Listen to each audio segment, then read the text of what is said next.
शासन व्यवस्था में आ जाए, तो क्या आप उसका शासन स्वीकार कर लेंगे? विचार करिए साथियों, ये गांधी का भारत है, अहिंसावादी भारत है। अहिंसावादी भारत का मतलब ये कतई नहीं होता कि आप किसी की हिंसा आप इसलिए स्वीकार कर रहे हैं कि ना साहब मैं तो अहिंसावादी हूं। जी नहीं, अहिंसा केवल उसी व्यक्ति पर शोभा देती है। याद रखिएगा, गांधी जी को बहुत बार मिस इंटरप्रिटेट किया गया है इस बारे में कि गांधी जी ने हमेशा लोगों से यह कहा कि अगर कोई आपके एक थप्पड़ मार रहा है तो अपना दूसरा गाल आगे कर दो। जी नहीं, गांधी जी ने यह नहीं कहा। आप कहेंगे सर आप गांधी जी की बात को गलत सिद्ध कर रहे हो। जी हां, गांधी जी ने जो कहा उसको आप गलत तरीके से ले रहे हो। गांधी जी ने तो बहुत शानदार बात कही थी। गांधी जी ने कहा था कि यदि कोई एक गाल के थप्पड़ मार रहा है उसके आगे दूसरा गाल कर दो, लेकिन तब जब आप खुद ताकतवर हो। दोबारा से सुनना, यह लाइन अक्सर अधूरी कही गई। यह लाइन कही इस प्रकार से गई कि आपको यदि थप्पड़ पड़ रहा है दूसरा गाल आगे तब करिए जब आप खुद ताकतवर हो, सामने वाला कमजोर हो। फिर आप पूछेंगे कि ताकतवर थप्पड़ खाए? जी हां, क्योंकि ताकतवर थप्पड़ खा रहा है, ये सामने वाले कमजोर व्यक्ति को भी पता है कि यार यदि ये पलट के मार दिया हमें तो हम मर जाएंगे। अब इसका जो भय है कि ये फिर भी मेरा सम्मान कर रहा है, थप्पड़ तब भी खा रहा है जबकि इसमें सामर्थ्य है, तो मुझे सुधर जाना चाहिए, कहीं ये गलती से उलट करके मार दिया तो मारा जाएगा। फिर आप पूछेंगे ऐसे में तो मार ही देना ज्यादा अच्छा है, फिर इंतजार क्यों करना, इतने समय तक क्यों वेट करना, देखा जाएगा जो होगा मार दो। अगर आप ईंट का जवाब पत्थर से देने लगे तो साथियों यह दुनिया बन ही नहीं सकती। एक भय का जो शासन है ना, गांधी जी का जो अहिंसावादी विश्वास है, वो असल में सामने वाले के अंदर यह समझ विकसित करना है कि जो आप कर रहे हो वो गलत है, लेकिन गलत का जवाब मैंने गलत से दे दिया तो शासन खत्म हो जाएंगे। याद रखिएगा, इस पंक्ति को बहुत से कवियों ने बहुत शानदार भाषा में कहा है। मैं अक्सर कहता आया हूं, क्षमा शोभती उस भुजंग को, उस सर्प को ही क्षमा शोभा देती है जिसके पास गरल हो, जिसके पास जहर हो। उसका क्या जो दंतहीन विषहीन सरल हो, अर्थात क्षमा शोभती उस भुजंग को जिसके पास गरल हो, उसका क्या जो दंतहीन विषहीन सरल हो। अर्थात गांधी जी ने इस लाइन को कहा कि यदि आप कमजोर हैं और फिर पिट रहे हैं तो यह आपकी कायरता का नमूना है। कमजोर व्यक्ति पिट नहीं सकता, उसे जवाब देना चाहिए, यह तो उसका अधिकार है। यानी अहिंसा केवल उसी व्यक्ति पर शोभा देती है जो मजबूत होता है। ठीक है ना? तो हमने एक ऐसा हिंदुस्तान बनाया। आप पूछेंगे मैं इस बात को क्यों जोड़ के समझा रहा हूं, ताकि आपके मन में ना कई बार आपको व्हाट्सएप यूनिवर्सिटी के माध्यम से ऐसा ज्ञान भेज दिया जाता है जिससे आप खुद भारत विरोधी हो जाते हैं। आपके मन में लगता है कि यार हम तो बेकार ही थे, हमारे तो राष्ट्रवादी बेकार ही थे। आप में से कईयों को एक प्रकार का भाव पैदा कर दिया जाता है। गांधी जी के बारे में एक कहावत है, मतलब अक्सर आप लोग पढ़ते हैं तो ये कहते हैं कि गांधी जी ने लाठी ले तो रखी थी लेकिन अंग्रेजों से हमेशा जो है अंग्रेज हमको कूटते रहे, मुट्ठी भर अंग्रेज हमारे ऊपर शासन करते रहे।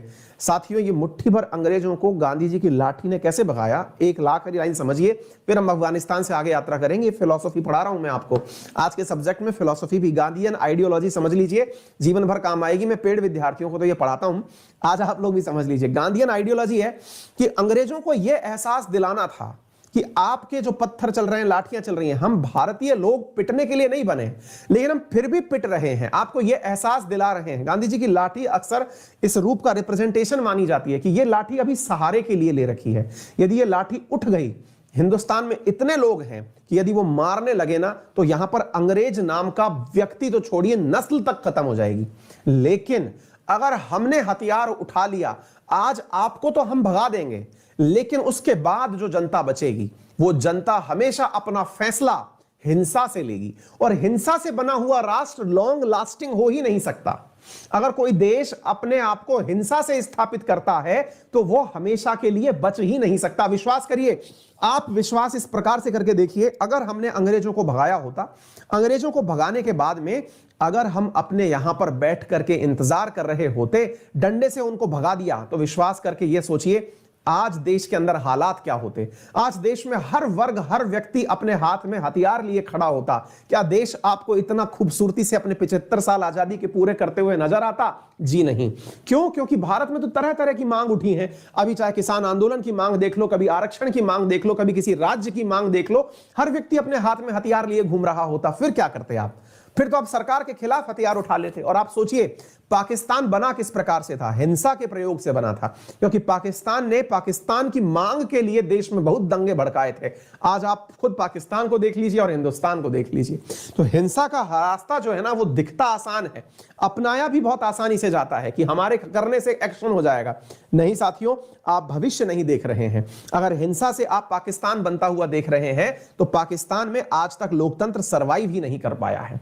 हमेशा वहां तख्तापलट होता है या फिर कठपुतली सरकार बनती है, सरकारों के फैसले नहीं आ पाते। हो सकता है कि आप गांधीयन आइडियोलॉजी को समझ ना पाए, लेकिन जितना ज्यादा गांधी को पढ़ेंगे आप, जितना समझने की कोशिश करेंगे, आज भारत तालिबान को एक्सेप्ट करने में क्या जा रहा है, हमारे घर से क्या खर्च हो रहा है, हम कर लेंगे, चलो ठीक है, हो गया भाई। लेकिन इसका सीधा सा मतलब यह है ना, कल को भारत के राज्य के अंदर कहीं पर ऐसी मांग उठ गई तो आप कैसे दरकिनार करोगे? वहां के लोग कहेंगे कि भारत की अपनी नीतियां ही अलग अलग हैं। समझ रहे हैं आप? और दुनिया भी अब कहीं ना कहीं इस आइडियोलॉजी को समझने लगी है। यही कारण है कि दुनिया भर के अंदर जहां जहां बड़े समझदार लोग रह रहे हैं या फिर अपने आप को पढ़ा लिखा कहने वाले लोग हैं, आप सोचिए ना, ब्रिटेन जिसको गांधी जी ने अपनी एक लाठी से भगा दिया, उसने अपने यहां पर जाके गांधी जी का पुतला लगाया कि भाई इस व्यक्ति से सीखने का मैसेज मिलता है। हम दुनिया को हथियारों से डरा रहे थे, इंडिया वालों ने बिना हथियार के प्रयोग किए सबको पीछे छोड़ दिया। ये समझने वाली बात है। आज जापान जो कि एक समय पर इतना बड़ा हत्यारा देश रहा, जिसने इतने सारे लोगों के नरसंहार किए, आज एकदम शांति प्रिय देश हो गया। कैसे? क्योंकि शांति की जो ताकत है ना वो समझ नहीं सकते आप। हां, कम ज्ञान वाले लोगों को लगता है कि केवल और केवल हथियार उठाना, हिंसा करना यही शासन पाने का तरीका है, लेकिन वो शॉर्ट टर्म है। उम्मीद है आपको कुछ समझ में आए, बाकी मर्जी आपकी है। मैसेज तो कुछ देने की कोशिश की है, पता चला हो तो मैसेज पहुंच भी गया हो आपके पास।